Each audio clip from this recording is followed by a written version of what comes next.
So Faith Goldy is a successful radio and TV host, and she's a researcher and a journalist, and there's 30-plus people running in Toronto, Canada.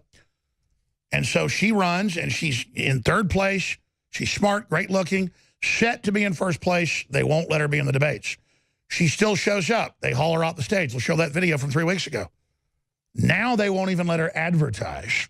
So this is critical. Don't think just because we've been winning the culture war for a little while that we've won the whole war.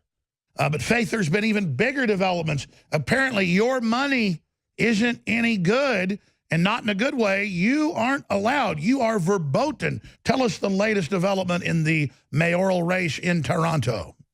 Absolutely. Well, it's a pleasure to be back here, Alex. So new development, we're not allowed to advertise. It might be illegal, but we're being told that, well, the law and standard fair elections, free expression just doesn't apply to nationalists, just doesn't apply to free speechers, doesn't apply to anyone who has two brain cells to rub together on the right side of the spectrum. So for the past probably month and a half, we've been in talks with one of the two biggest media conglomerates here north of the 49th, someone called Bell Media.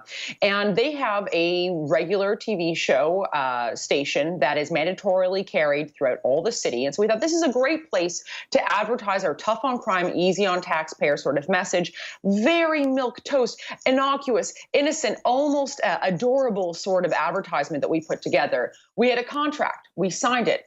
Alex, I cut them a certified check to the tune of $13,125. Everything was good to go. Then 48 hours to go time, we get this Orwellian call from a Bell Media sales representative who says, we can't advertise your ads anymore. We're not going to run them. I said, okay, fine. Give me the reason why. Well, we can't. Your money's not good here. They don't give us any sort of reason, kibosh our ads, send us back our money. And of course, we know that there is a host of legal structures, basically, and various statutes that we can appeal to that basically say this is against the law here in Canada. If you afford advertising to one political campaign, you have to do it to all of them. So long as they can pay, so long as they're legitimate candidates, you have to do that. So we have the same law here. It's fair play. So the fact that they took other people's ads but not yours is a clear violation. That's exactly right. The media is playing judge and jury. The unelected media is playing judge and jury of who Canadians in this case can listen to when it comes to what is a valid political opinion.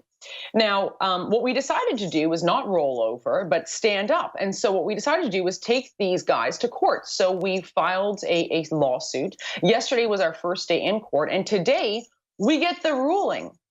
The Ontario Superior Court Justice says that while he has the jurisdiction to rule on this, that he's, quote, decided not to exercise that jurisdiction in this particular case. And then goes on to give a diatribe of my political opinions. When I asked my legal counsel, why is this happening? Is it fair to cite prejudice? They said, absolutely. You are being targeted now by the legal system. And I'm being very, very choosy about which words I'm using, not the justice system, but the legal system right now is edging you out of even being able to proceed within the courts.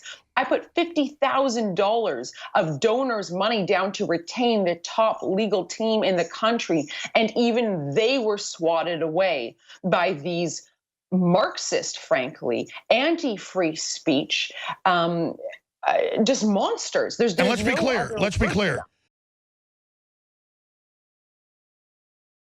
Good morning. Sorry, I must have missed my invitation mail. My name's Faith Goldy.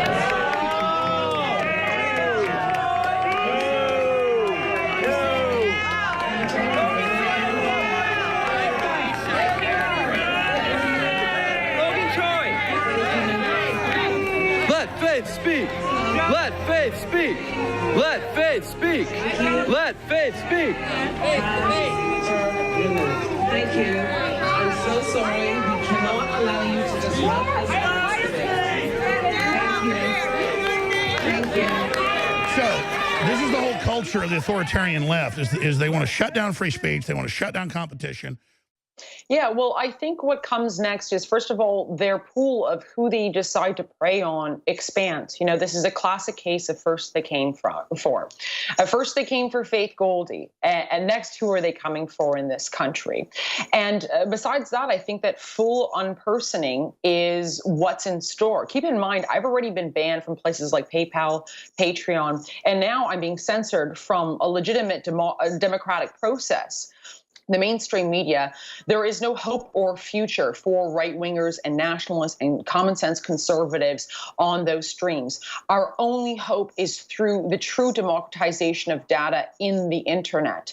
If we lose that battle and we see Google moving more and more towards essentially becoming the puppets of the Chinese as opposed to, you know, even the puppets of the Pentagon, never mind the actual American people, we will lose this war, which you are so accurate to point out. This is war. Yes, we are winning battles here, there, and everywhere. And I'm actually very optimistic about how well the nationalistic movement is doing across the entire Western world.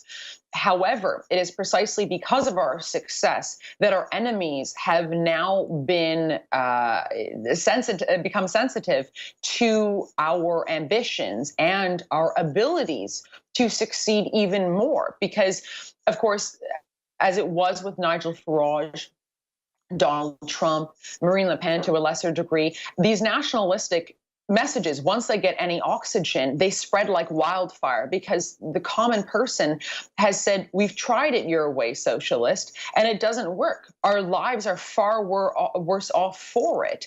And so the only way we can get out and let people know that, hey, our guys are running, hey, there's an alternative out there, is really through the internet.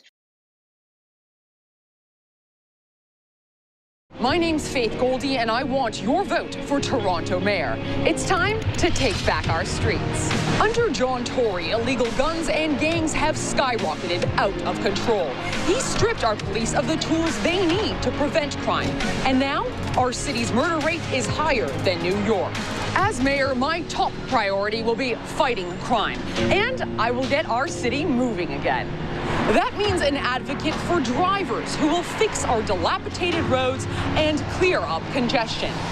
I'm the only candidate who will put the taxpayer first. As mayor, I will conduct a line-by-line audit of the budget and cut the fat where it needs to be cut. I want fewer bureaucrats, but better results. For a tough on crime, easy on taxpayer Toronto, vote for me, Faith Goldy, on October 22nd. And let's bring back Toronto the Good.